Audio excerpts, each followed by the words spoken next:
Listo, ¿qué tal? Bienvenidos nuevamente a las charlas de el MECVER, el Mercado de Empresas Culturales y Creativas Veracruzanas, a nombre del Instituto Veracruzano de la Cultura.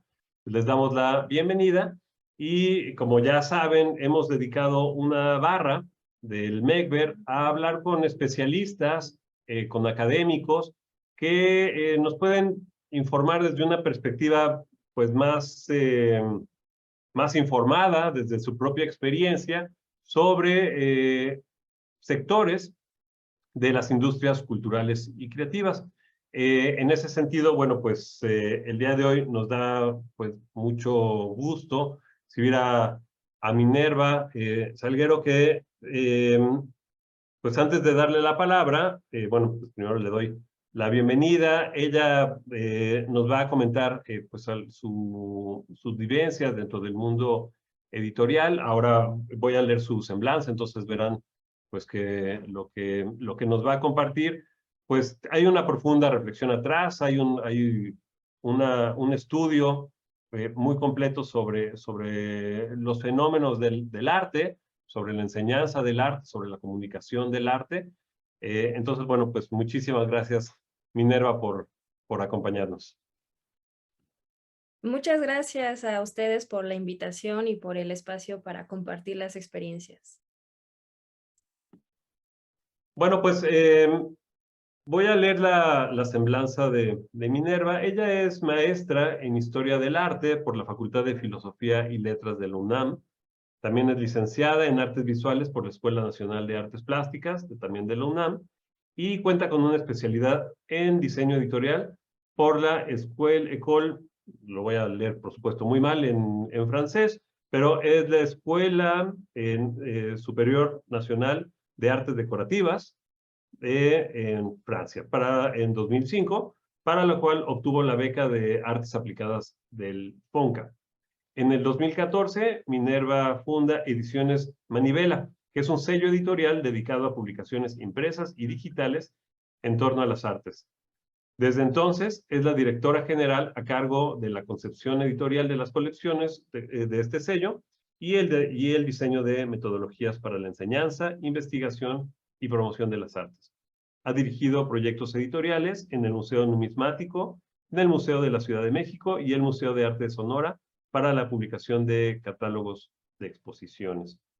En 2016 fue invitada por la Feria de la Edición Contemporánea Arts Libris para presentar el proyecto Nodos Editoriales, Ediciones Manivela, que es una muestra de editoriales mexicanas de libros de arte, en Arco Madrid y en Art Santa Mónica de Barcelona. Mónica ha realizado estancias de investigación en torno a la traducción, edición y divulgación de las artes en Frankfurt, Londres, Buenos Aires y Madrid. Y formó parte de la 27ª beca Juan Grijalvo de la Cámara Nacional de la Industria Editorial Mexicana para el diplomado Introducción al Mundo del Libro y las Publicaciones Periódicas. Además de dirigir Ediciones Manivela, actualmente, bueno, ya concluyo una maestría en diseño y producción editorial en la Universidad Autónoma Metropolitana, Unidad Xochimilco. Actualmente curso una segunda licenciatura en lenguas y literaturas modernas, en lenguas inglesas en la Facultad de Filosofías y Letras de la UNAM, y por si fuera poco, decidió iniciar un doctorado en Historia del Arte, igualmente en la UNAM. ¿En qué momento le da la vida para hacer tantas cosas? Es un misterio. Pero, y todavía se da el tiempo pues, de compartirnos un poco de su experiencia y de sus conocimientos. Entonces, la verdad que estamos encantados de recibirte aquí en el MECVER.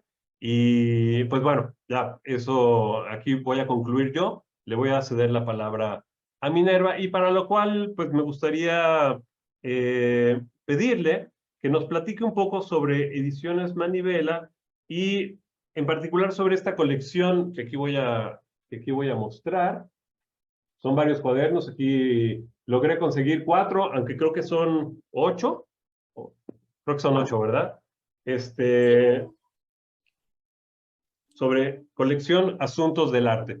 Entonces, ¿por qué no empezamos hablando de esta colección? Y así pues nos vas platicando por qué decidiste fundar una editorial como Manivela, que tiene un proyecto muy específico en cuanto a la a la comunicación y a la enseñanza de las artes. Claro que sí. Bueno, muchas gracias nuevamente por la invitación.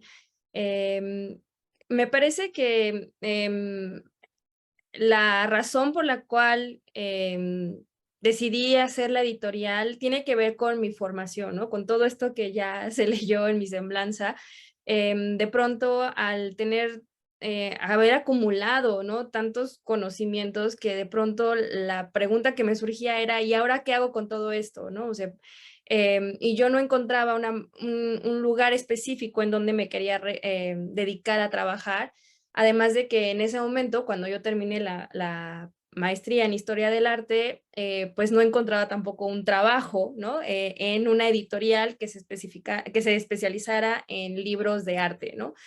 Las hay en México y en el mundo, pero pues no estaban solicitando en ese momento y creo que algo que me motivó es también darme cuenta de la realidad profesional, de darme cuenta de cuando uno egresa de este tipo de posgrados, ¿no? De después de haber pasado tantos años estudiando y darte cuenta que tampoco hay un mercado laboral, pues una manera, ¿no? De autoemplearte, una manera de adquirir esa experiencia, ¿no? Porque aunque yo haya estudiado mucho, no tenía experiencia haciendo libros, ¿no? Y mucho menos haciendo libros de arte que también tienen una especificidad en cuanto a técnicas, ¿no? Y procedimientos.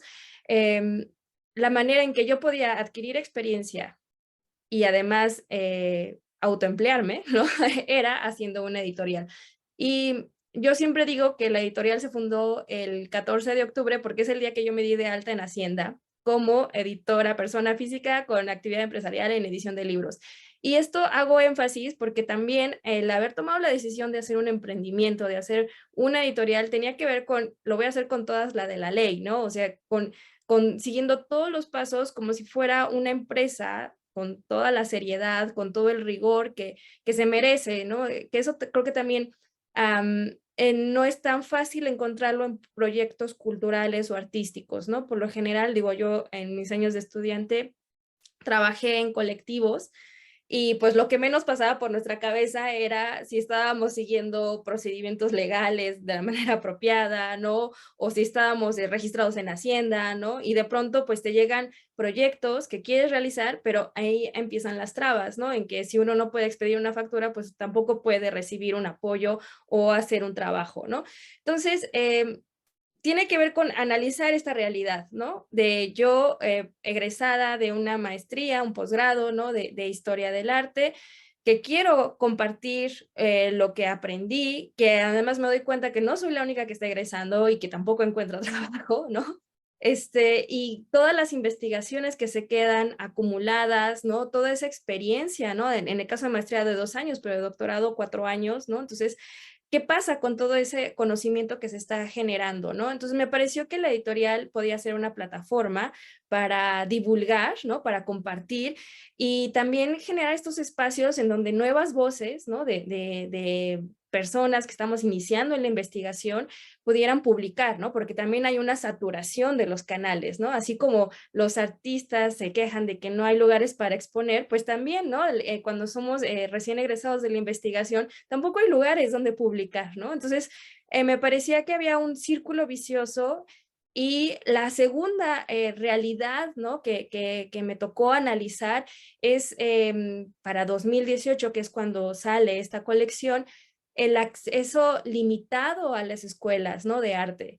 Entonces, por una parte tienes a una cantidad excesiva de personas egresando, ¿no? De los posgrados, y por otro lado tienes a miles de estudiantes, de aspirantes, que no pueden ingresar a las escuelas de arte. Entonces, ¿cómo puedes trabajar en esa sinergia de las personas que quieren compartir su conocimiento y las personas que quieran acceder a ese conocimiento? Entonces, me parecía que la editorial podía funcionar, ¿no? En términos de manivela, ¿no? Para mover ese mecanismo, ¿no? De conectar a las personas y tratar de sacar, ¿no? Las investigaciones, pero aterrizarlas de una manera accesible, cuidando el lenguaje, cuidando todos los elementos del diseño editorial que permiten que leer un artículo no sea lo mismo que leer una tesis, ¿no? De maestría, ¿no? Que los formatos cambian.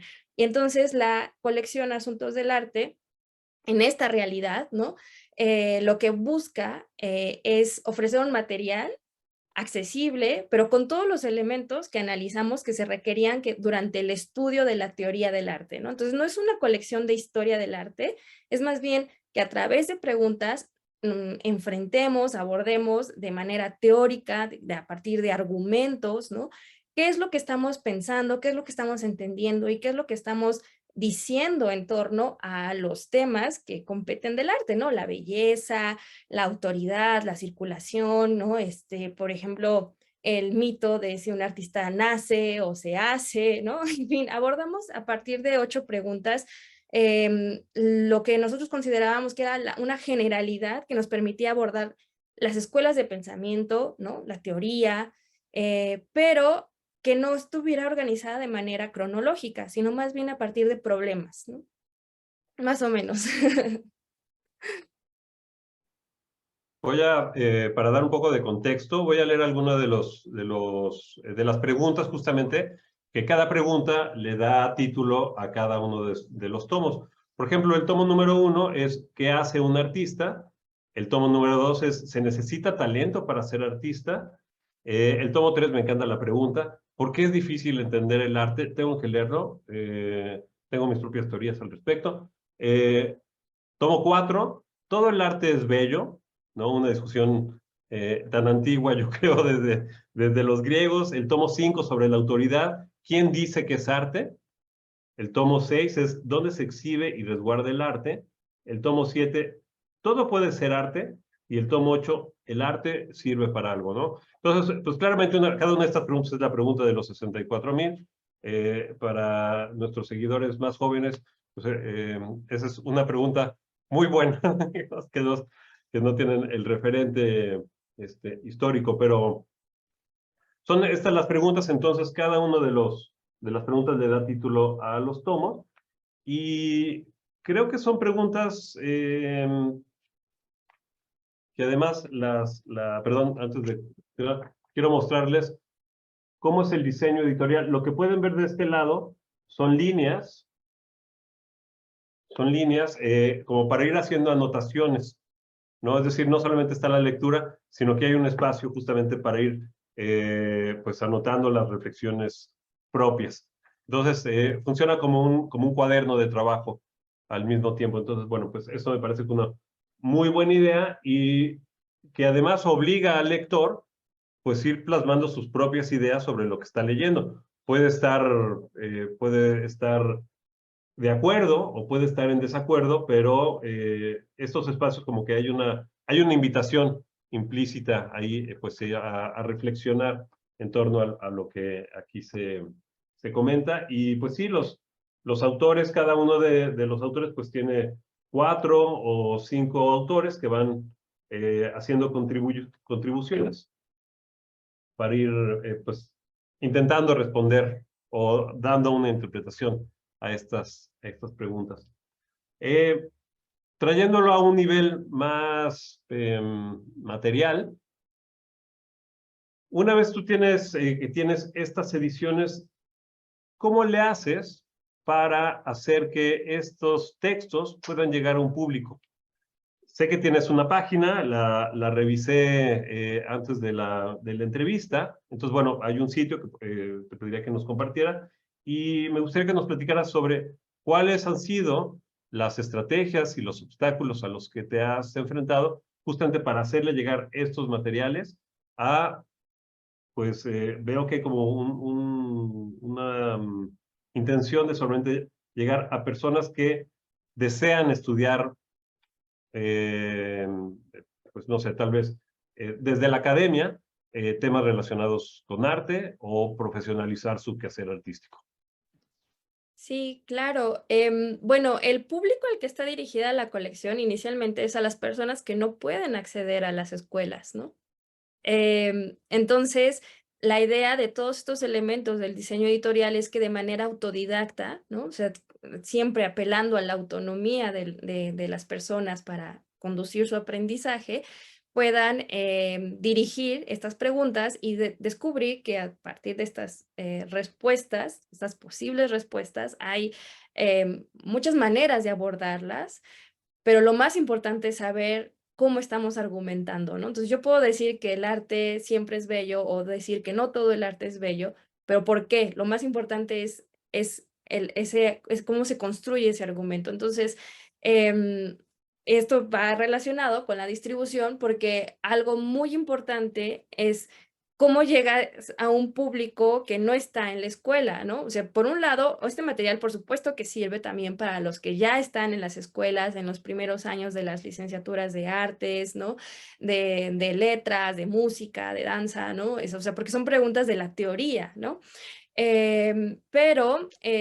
Y para asegurarnos de que lleguen a esas personas, pues a través de las ferias del libro, en las universidades, hacer donaciones, ¿no? La editorial tiene todo un programa de donaciones para bibliotecas, ¿no? Entonces buscamos, cuando las bibliotecas nos contactan por lo regular, siempre accedemos, ¿no? Por lo menos a donar una colección completa, porque sabemos que este material, si no lo usan las personas que están estudiando, pues no sirve de nada, ¿no? Y por otro lado es a través de las redes sociales, ¿no? También del el comercio electrónico, ¿no? Los canales de distribución, porque aunque estábamos en la Ciudad de México, pues la idea es llegar a, por lo menos, a toda la República, ¿no? Entonces, una de las alianzas estratégicas ha sido precisamente contar con canales que tienen distribución en toda la República, desde editoriales, por ejemplo, como la librería Herder, ¿no? Que es una editorial, es una librería editorial, pero que hace el trabajo de distribución, ¿no? Entonces, por ejemplo, a través de esa librería editorial, hacen pedidos a todo, de hecho a todo el mundo, ¿no? Este, o por ejemplo, con canales como Amazon o Mercado Libre, ¿no? También hacemos distribución, o sea, podemos llegar a toda la República, ¿no? Ahora, la otra también es el libro electrónico, ¿no? Entonces, de esa manera, todas las personas que puedan acceder al Internet, pues también no, a lo mejor no tienen el libro físico, que ahí, pues, es otra dinámica, ¿no? En el libro electrónico no viene esta sección en el diseño editorial no viene esta sección, pero porque la aplicación te permite tomar notas y subrayar, ¿no? Entonces, sustituimos eso por las herramientas que ya ofrece el lector electrónico, ¿no? Pero algo muy importante, que también ha sido una labor de la editorial, es hacer un trabajo de llevar los libros, pero con cursos o talleres para las escuelas, ¿no?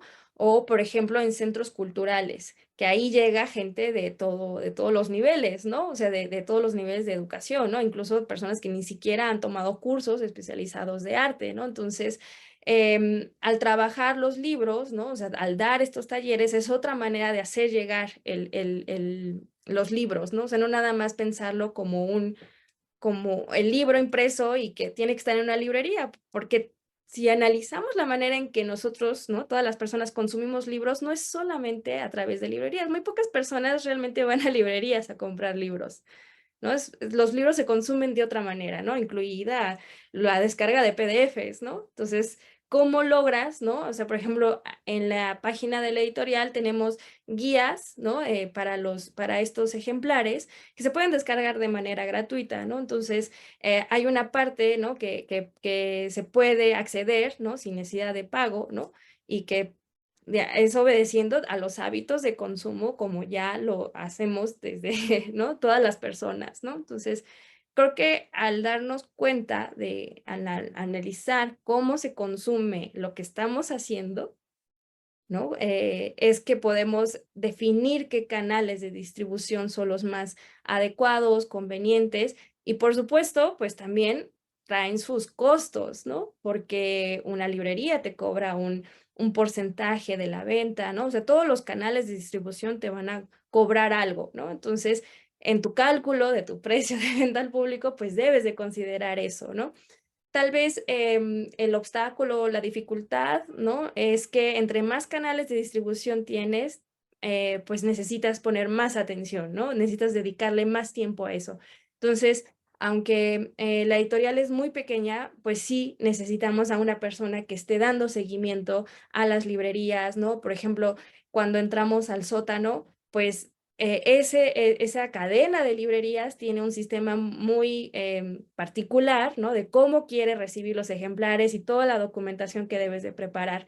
Entonces, pues sí, hay que dedicarle tiempo a eso, ¿no? No se pueden descuidar los canales, decir, bueno, yo ya los envié y en un año les pregunto a ver cómo están, ¿no? ¿No? Entonces, es un trabajo constante, ¿no? Yo diría que es así como está el área de diseño, está el área de distribución, ¿no? Y comercialización. Y también tenemos nuestra área de marketing, aunque yo esté en todas, ¿no? Aunque varios estemos en varias áreas, ¿no? Al final. Minerva, sobre Ediciones Manivela, finalmente se viene a insertar en una industria muy competida, me parece que, y claramente dominada por las grandes casas, ¿no? Penguin, Mondadori, Larousse, Océano. eh, Realmente, o sea, es difícil. O sea, es decir, vemos recientemente aquí en la Feria del Libro Infantil y Juvenil, que se llevó a cabo acá en Jalapa, y encontrábamos muy pocas editoriales independientes. Eh, ¿Cuál es tu perspectiva? ¿Cuál crees que es la situación digamos, tienen estas editoriales que surgen, pero también desaparecen, pues vamos a decir, con bastante eh, celeridad? ¿Cuál crees que sea la situación que están, digamos, qué es lo que intentan hacer estas editoriales independientes y cuál sería tu proyección, digamos, en el, vamos a decir, mediano plazo sobre las editoriales La independientes, eso es. Sí, bueno, ahí creo que hay varias cosas que podemos desglosar, desmenuzar. Para empezar, el término independientes, ¿no? Yo tengo mis reservas al usar ese nombre, ¿no? O sea, hay que tener cuidado. Hay un libro, ¿no? De Hernán, sí, me parece que era Hernán López, que escribió, publicado por el Fondo de Cultura Económica, que se llama ¿Independientes de qué? ¿No? Entonces, al plantear esa pregunta, ¿no? O sea, cuando una editorial se dice independiente, ¿qué está queriendo decir, ¿no? Hay muchas razones o hay muchas vetas, ¿no? Perspectivas por las cuales una editorial se dice independiente, ¿no? Entonces, yo para evitar esa complejidad, ¿no?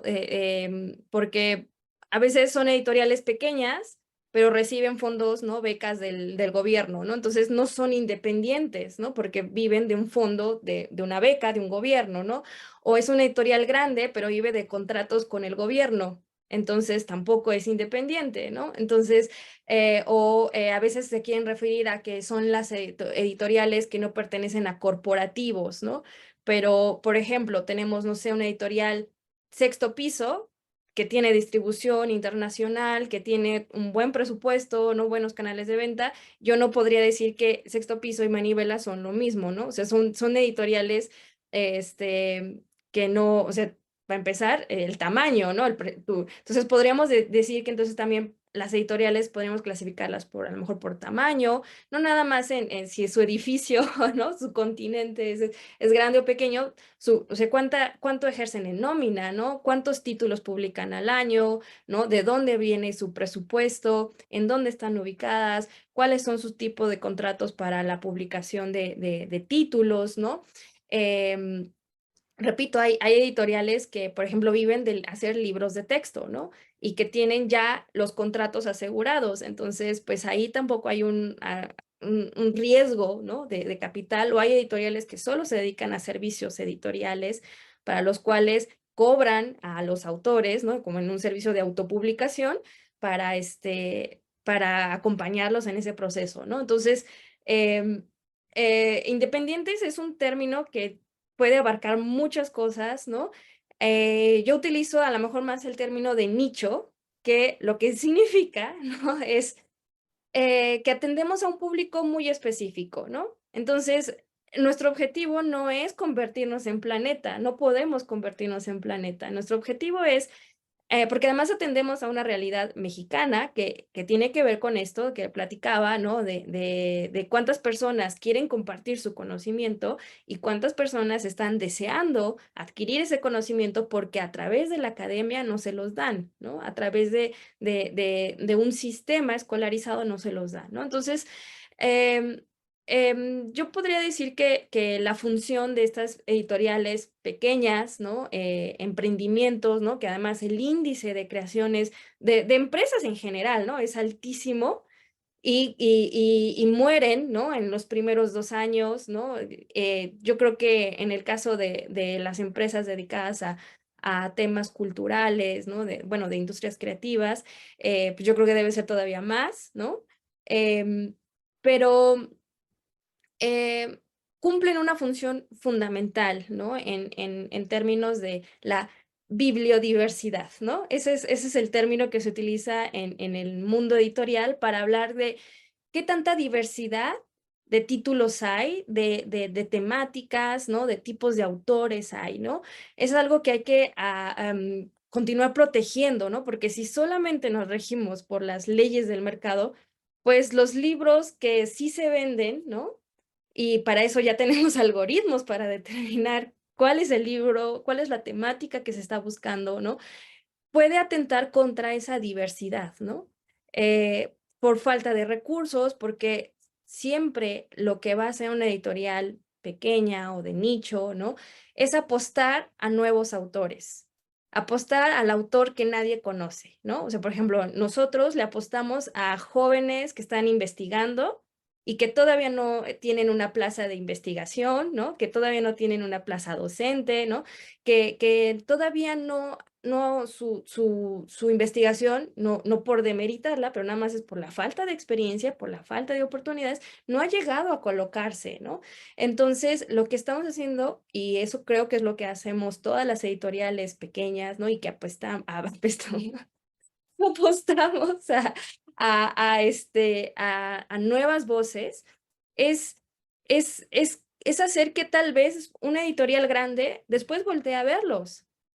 Y ni modo, ¿no? Te lo van a quitar porque tú no le vas a poder ofrecer un mejor contrato, ¿no? No le vas a poder ofrecer un mayor pago, pero esa es tu función. Si estás bien con eso, yo creo que puedes continuar como editor, ¿no? En tu nicho.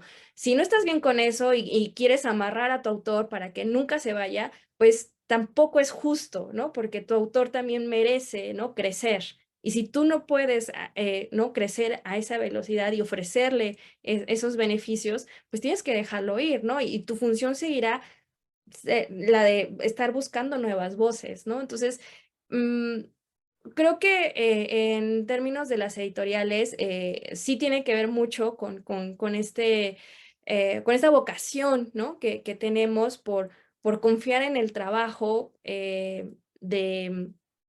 de scouting, ¿no? Confiar y valorar ese trabajo y estar convencidos que nuestro objetivo, a menos de que te compre un corporativo, pues no vas a crecer de manera exponencial porque el rango de ganancias es mínimo, ¿no? O sea, a menos de que tengas una diversificación, ¿no? En tus servicios, en tus productos, que por ejemplo es algo que hace Manivela, ¿no? Para mantenerse a flote, ¿no? O sea, no podemos vivir solo de la venta de libros, ¿no? También, ¿no? Hacemos los cursos, los talleres, ¿no? Hacemos las conferencias, ¿no? Hacemos servicios editoriales, ¿no? También hay toda una parte de distribuir a otros títulos, ¿no? Distribuir a otras editoriales, ¿no? Entonces, yo creo que en la medida en que una editorial pequeña puede diversificar sus productos y servicios y además tener estrategias, ¿no? Alianzas estratégicas, ¿no? Es como puede generar esos recursos que le dará la sustentabilidad económica, financiera, para poder seguir publicando los títulos que le interesan porque cree en esos títulos, porque cree en esas personas y no porque son los que se venden, ¿no? Esa sería, creo que la diferencia entre una editorial más grande ¿no? Como las que mencionabas, ¿no? Planeta, ¿no? Que su objetivo es la venta y no buscar nuevas voces, ¿no? Sí, en ese sentido me parece que me gusta más el término que tú utilizas como un editorial de nicho, porque justamente los públicos, vamos a decir, con necesidades o intereses muy particulares, probablemente no son negocio de las grandes casas. Es decir, las grandes casas para solventar los muchísimos gastos de marketing, estas ediciones de miles y miles de todo, distribuciones por todo el planeta y demás, pues por supuesto no les sale el negocio si con un tiraje pequeño que solamente puede venderse pues justamente para nichos acotados. Entonces, bueno, en ese sentido, la necesidad de que existan editoriales que están justamente dispuestas a apostarle al nuevo valor, digamos, al talento, el talento emergente, a las nuevas voces, pues me parece indispensable y fundamental. Ahorita hasta pensaba yo escuchándote qué tan eh, justo, porque les hacen la chamba, ¿no? Finalmente, en esa búsqueda, en esa exploración, digamos, de nuevos autores, pues vas a dar con diamantes en bruto, ¿no? El que probablemente después se convierta en la nueva voz de la literatura, de la investigación, en el ensayista que México esperaba, pero efectivamente, pues cuando alcance ese, digamos, ese reconocimiento, pues las editoriales pequeñas no van a estar en posibilidades de pagarle esos contratos o garantizarles esas ganancias. Y bueno, está bien, finalmente estas nuevas voces pues merecen ser leídas pues, por la mayor cantidad de gente posible, ¿no? Entonces, bueno, está bien, pero sí me pareció así como bueno, no sé si decir injusto sería la palabra, pero bueno, supongo que es una necesidad de que, pues para que estas nuevas voces encuentren un canal, digamos, ¿no? Para darse a conocer. Sí, por ejemplo, agregando a este tema, eso es en el modelo tradicional de la edición, ¿no? Y a lo mejor lo que nos queda como editoriales de nicho es decir, primero lo publicó conmigo, ¿no? ¿No? Es, por ejemplo, a lo mejor lo que podría decir Diana, digo, antes de que fuera adquirida, ¿no?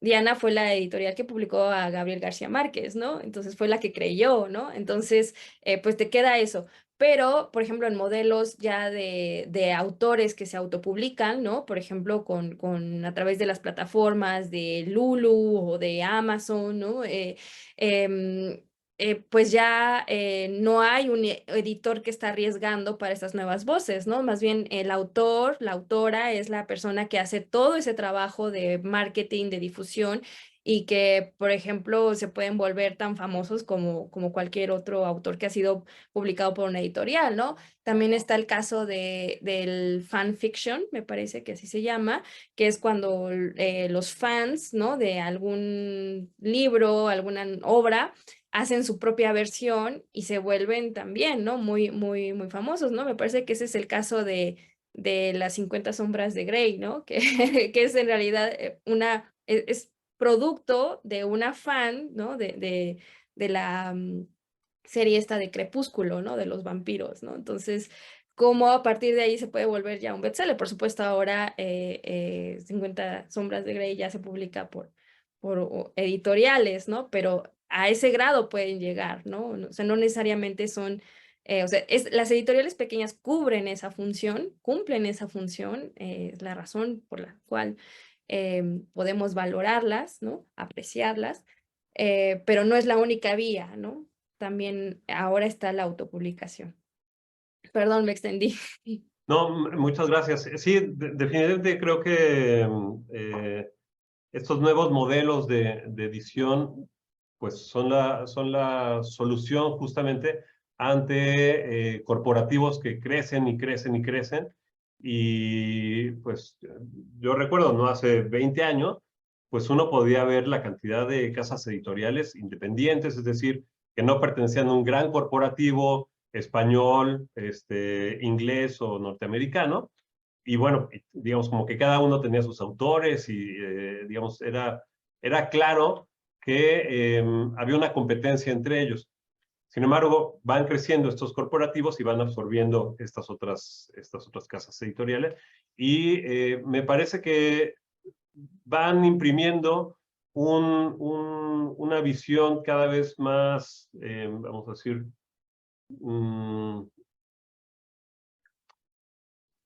no que antes no fueran comerciales, pero sí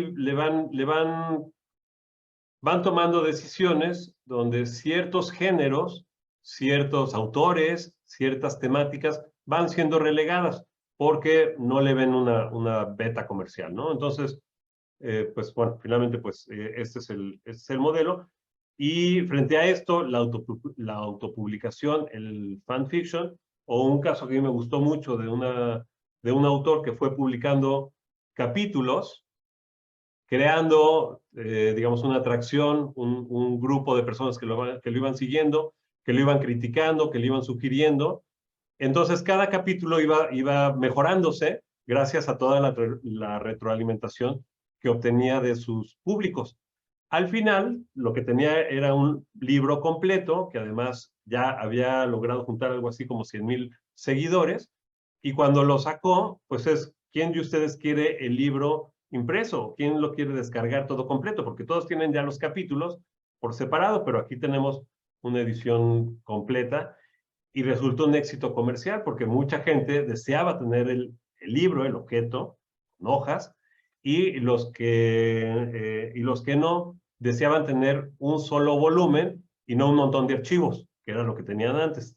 Entonces, bueno, fue un éxito comercial y me parece que el autor sabía perfectamente por lo que estaba haciendo, ¿no? Digamos, era una estrategia bien pensada, bien eh, llevada a cabo y al final, pues, y cuando este autor se presentó ante una editorial, dijo, yo te seleccioné a ti, es decir, no estoy esperando que me ofrezcas un contrato, yo te seleccioné a ti porque yo tengo tantos miles de personas esperando el libro ya. Entonces, estas son mis condiciones. Entonces, resulta bien interesante que ahí el autor fue justamente el que impuso las condiciones y la editorial, pues, o sea, no podía dejar ir un negocio de este tamaño, ¿no? Entonces, me parece que sí, vale la pena voltear a ver estas posibilidades. Eh, Me gustaría también hacerte una pregunta final justamente sobre estas oportunidades que dan los medios electrónicos. No pretendo, digamos así, discutir nuevamente que si el libro electrónico, que si el libro impreso, creo que ya hablamos mucho de eso y creo que la conclusión es cada quien lo que quiera. Va a haber mercado para todos, ¿no? Entonces, si te gustan digitales, si te gustan impresos, está bien. Va a seguir, va a continuar. Sin embargo, para ediciones justamente como la tuya, o no, digamos, para editoriales como Manivela u otras parecidas, creo que la colocación, dime si me equivoco, la colocación de libros en librerías se torna particularmente complicado. No sé si esto igual es una mala impresión que tengo. ¿Ha sido así para ustedes el colocar libros físicos en las librerías? Y si lo han logrado, ¿cómo lo hicieron digamos, para establecer acuerdos que les resultaran beneficiosos a ambas partes? Pues yo creo que sí a las dos preguntas, ¿no? Sí ha sido difícil, pero sí lo hemos logrado en cierta medida. Em, el tema de la distribución, em, por ejemplo, regresando al ejemplo que tú mencionabas hace rato, ¿no? Cuando un autor ya tiene seguidores, ¿no? O sea, creo que lo importante es ver cómo estás concibiendo un libro para que de antemano tú sepas cuál es el mercado potencial, ¿no? Entonces, yo no creo que un libro, o sea, tenga o sea, que una pequeña editorial tenga que invertir en imprimir 10,000 ejemplares o 1,000 ejemplares para garantizar que el día que lo lances va a estar en todas las librerías del país, ¿no? O sea, es mucha inversión. Y para una editorial que vive prácticamente, ¿no? Al día, ¿no? Que vive, ¿no? O sea, que cada mes está haciendo cortes, ¿no? Para ver si puede pagar los servicios que ya, ¿no? Tiene comprometidos, ¿no? Es muy difícil hacer ese tipo de inversión, ¿no? Entonces, lejos de frustrarnos, ¿no? Y de decir, pues no podemos cubrir todas las editoriales, creo que las librerías, perdón, que desafortunadamente no son tantas, pero sí son suficientes como para requerir una buena inversión en la impresión de ejemplares. Creo que lo mejor en ese sentido es pensar estratégicamente cuáles son nuevamente tus nichos, ¿no? Y en el caso de Manivela, pues lo que notamos es de que los museos o las galerías son los puntos de venta más fuertes, porque ya están dirigidos al público para el cual estamos buscando estas temáticas, ¿no? Entonces, a lo mejor podríamos haber entrado a Gandhi, Sanborns, ¿no? Sótano, no recuerdo muchos nombres de las editoriales, de las librerías de otros estados, ¿no? De cadenas de editoriales, perdón, de cadenas de librerías, pero no, lejos de hacer ese movimiento, ¿no? Desde un primer momento, para empezar, nosotros empezamos con tirajes pequeños, ¿no? Estamos hablando de 200 ejemplares cada uno, ¿no? O sea, para empezar a tantear, ¿no? A ver qué tanto gusta, qué tanto se necesita, qué tanto lo están pidiendo, ¿no? Y después de que agotamos esos 200 ejemplares, pues vámonos por 500 ejemplares, ¿no? Entonces, y empezamos a también recibir más solicitudes de librerías, ¿no? De librerías de todo tipo, o sea, sí está, por ejemplo, el sótano, ¿no? También depende de qué porcentaje te están pidiendo, ¿no? O sea, por ejemplo, si Sanborns te pide el 60%, pues nuestros costos ya no nos dan. Entonces, ahí es un canal que desafortunadamente no vamos a poder entrar, pero lo sustituimos a lo mejor con entrar a Amazon, ¿no? Y entonces Amazon te da toda la distribución en todo el país, más Estados Unidos y Canadá, ¿no? Y con eso por lo menos sabemos que el público que iría al Sanborns a lo mejor es el público que se anima a comprarlo por internet, ¿no? Pero nuevamente creo que lo más importante es saber dónde está tu público, dónde está la gente que lo quiere, que le podría interesar este material. Eso en el sentido tradicional, ¿no? De cómo funcionaba. Digo funcionaba porque tú ya lo has ejemplificado, ya no es así.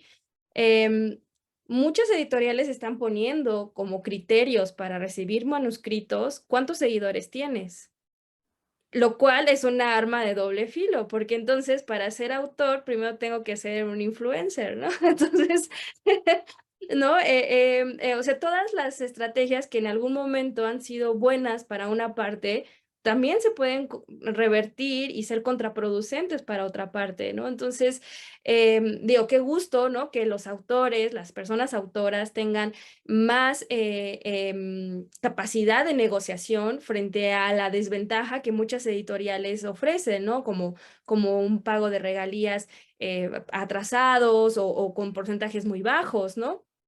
Pero, o sea, eso tampoco tiene que ser el modelo, me parece, ¿no? Para que entonces uno de los criterios de editoriales sea el de cuántos seguidores tienes, ¿no? Porque volvemos a la temática de que entonces solamente voy a publicar lo que yo ya estoy segura que se va a vender, porque ya me estás garantizando que hay tantas personas interesadas en esto, ¿no? En lo que sí creo es en lo de analizar la realidad y decir, a ver, ¿por qué estoy haciendo este tipo de libros? No como autor ni como autora, sino como editorial, ¿no?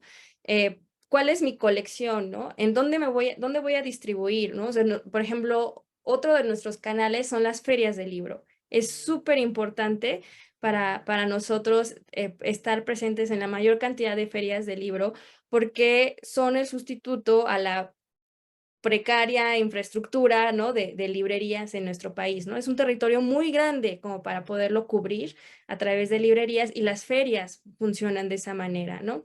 Entonces, claro, eso también involucra invertir, ¿no? En el stand, invertir tal vez en los viáticos, en el viaje, o darle tu material a otra editorial que va a ir a tal feria y entonces te cobra un porcentaje. Lo importante es saber cuánto te costó, cuánto necesitas ganar como mínimo para no perder, para poder recuperar la inversión, ¿no? O sea, ¿cuál es tu punto de equilibrio? Y de ahí, pues ver cuántos canales están a tu disposición a partir de dónde se encuentra tu nicho. Entonces, por eso digo que es difícil porque se requiere mucha investigación de campo, se requiere conocer mucho a tu público, ¿no? Pero también creo que lo hemos logrado de cierta manera al diversificar los canales de distribución. Y lo otro, creo que es muy válido que tanto autores como editoriales piensen en estos procesos de coautoría, ¿no? O sea, en estos procesos, o sea, que autores con sus fans, ¿no? ¿no? O sea, que sea más bien un tipo de economía pensada más en la colectividad, ¿no? Y no tanto en la autoridad que cada uno posee porque tiene el sartén por el mango, ¿no? Sino más bien pensar yo siempre hablo de un ecosistema, ¿no? De cómo lograr esos equilibrios, de esas fuerzas, ¿no? Entre que una editorial quiere seguir publicando libros, que una persona autora quiere ver su libro en las librerías y quiere llegar a la gente, ¿no? Y de las librerías que quieren vender libros, ¿no? Que tampoco deberían de estar peleadas con Amazon, ¿no? Porque ¿no? Ni decir que es el diablo, ¿no? Que tal vez sí lo sea, pero este, o sea, pensar más bien en términos de estas relaciones, ¿no? De sinergia y en una propiedad más bien colectiva, ¿no? Entonces, ¿a quién le pertenece el libro? ¿A la editorial, al autor, a los autores, a los fans, ¿no? Y para quién es al final, ¿no? El libro, ¿no? ¿Para qué lo hicimos, ¿no? Hacernos estas preguntas creo que podría también permitirnos pensar en otros modelos, ¿no? Para hacer libros, ¿no? O audiolibros o podcasts, ¿no? Por eso hablamos también luego de contenidos más que de libros, ¿no?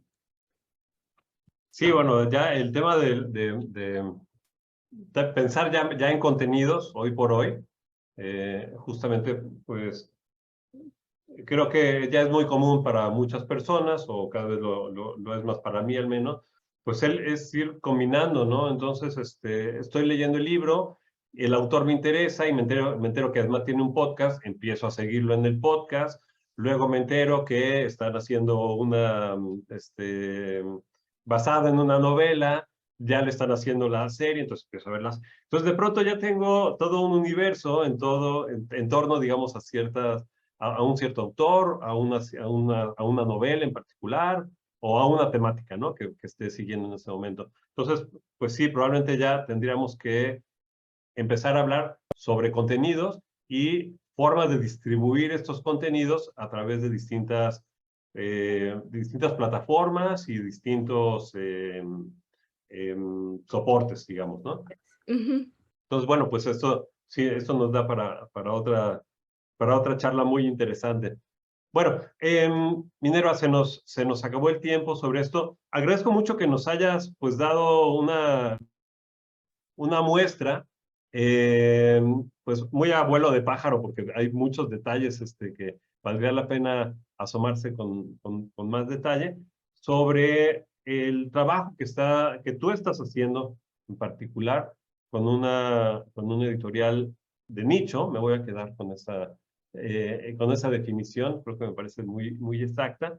Y bueno, y cómo se van incorporando estos nuevos modelos de edición para llegar a públicos específicos, ¿no? Entonces pensar que efectivamente, no son libros que van dirigidos a las grandes masas y para atender, digamos, qué sé yo, las necesidades digamos, de los países de habla hispana, por decir algo, sino más bien un público específico, intentando resolver una situación en particular, de un país en particular, que seguramente nuestra situación no será la única. Ciertamente los países latinoamericanos tenemos mucho en común. Entonces, bueno, pues me parece encomiable y de verdad muy, muy respetable que hayas tenido de entrada esta iniciativa de retribuir tal vez todo este conocimiento que has venido adquiriendo en toda tu formación académica, a través de esto resolver una necesidad social, sociocultural que hay allá afuera, y además hacerlo de forma estratégica y conociendo cómo funcionan hoy por hoy los mercados. Entonces, pues Minerva, muchas gracias por compartir tu experiencia, tu conocimiento, y pues me gustaría dedicar los últimos minutos pues para saber qué estás, si quieres hacer algún anuncio de lo que están trabajando en Ediciones Manivela, o invitarnos a visitar tu página para ver cuáles son los libros que podríamos pues descargar o encargar desde ahí. Bueno, pues muchas gracias de todos modos. Por supuesto que queda abierta la oportunidad para seguir estas pláticas, ¿no? Estos temas. Yo encantada de seguir platicando con ustedes. Muchas gracias por la invitación. Sí, bueno, pueden seguir a Manivela en redes sociales, está así como Ediciones Manivela, o en la página que es www.edicionesmanivela.com. Bueno, los libros se pueden encargar, ¿no? A través de Mercado Libre, de Amazon, pero también, bueno, si están en la Ciudad de México, en los museos, en el MUAC, en Jumex, si están en Veracruz, en el puerto, en la librería Mar Adentro, se distribuyen los libros, y también me parece que a través de la librería del IBEC. Y si están, bueno, en Jalapa, a través de la librería del IBEC, y en el puerto Mar Adentro. Y en otros estados de la República, bueno, está El Sótano u otras librerías más pequeñas.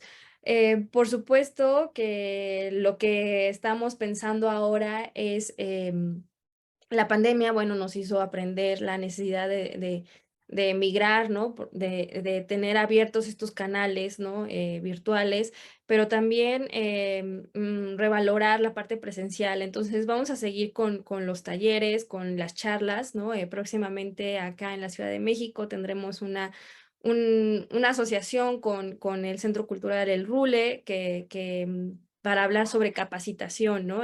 Tenemos una nueva serie de asuntos del arte. Esta es la serie A, estas 8 preguntas, y está la serie B, que está enfocada específicamente a preguntas sobre educación artística, ¿no? Cómo aprendemos y enseñamos las artes. Entonces, a partir de esa serie vamos a realizar una serie de charlas y de actividades de intercambio, ¿no? O sea, más allá de presentaciones del libro, pensar esos momentos presenciales para intercambiar experiencias de enseñanza y aprendizaje en diferentes modalidades, no nada más la educación formal, sino también la que es informal o autodidacta, ¿no?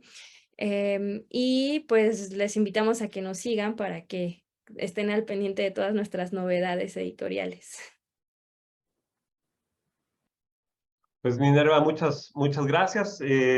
Damos entonces así por concluida esta charla con Minerva Salguero, y las invitamos a seguir las conferencias y las actividades del Mercado de Empresas Culturales y Creativas Veracruzanas, el MECVER 2022. Sigan teniendo un bonito día, tarde o noche cuando vean esta publicación.